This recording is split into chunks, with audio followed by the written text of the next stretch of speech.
Hello, I'm Dr. Jacqueline Phillips, the Chief Medical Officer at Amistad Community Health Center. I'm here to speak to you today about COVID-19. COVID-19 is a novel viral infection that first hit the news media back in November of 2019. And in February of 2020, it began to affect us at home. We had local businesses close, friends out of work, and family members dying in the hospital.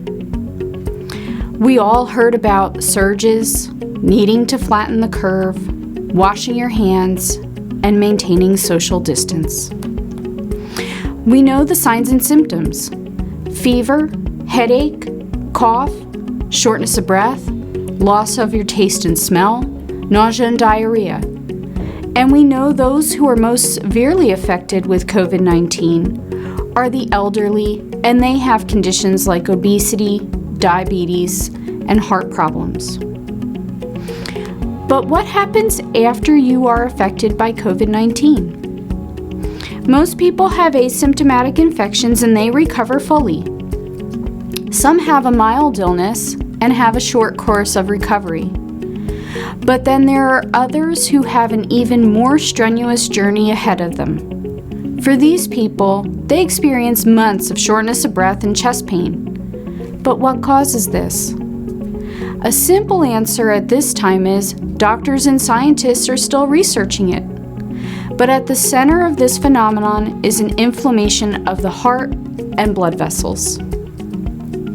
COVID-19 increases inflammation in the heart and blood vessel tissue and can cause problems like pericarditis, which is an inflammation of the covering of your heart, myocarditis, which is inflammation in the muscle of your heart, and cardiomyopathy, which is enlargement of the heart.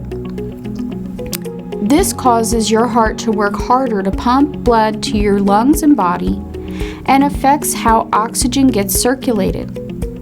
The effect of this is you feel short of breath, get easily fatigued, and maybe can't walk as far as you used to or exercise like you used to.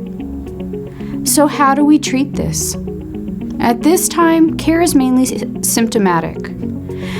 You're given oxygen to help with shortness of breath and medications to help lower your blood pressure and your heart rate. Physicians can also prescribe aspirin or anticoagulants, which are medications to thin the blood in order to help prevent this complication if you do have a severe COVID-19 infection. What is important for you as a patient is to get care as soon as possible. If you are affected by COVID-19, we are here to help you.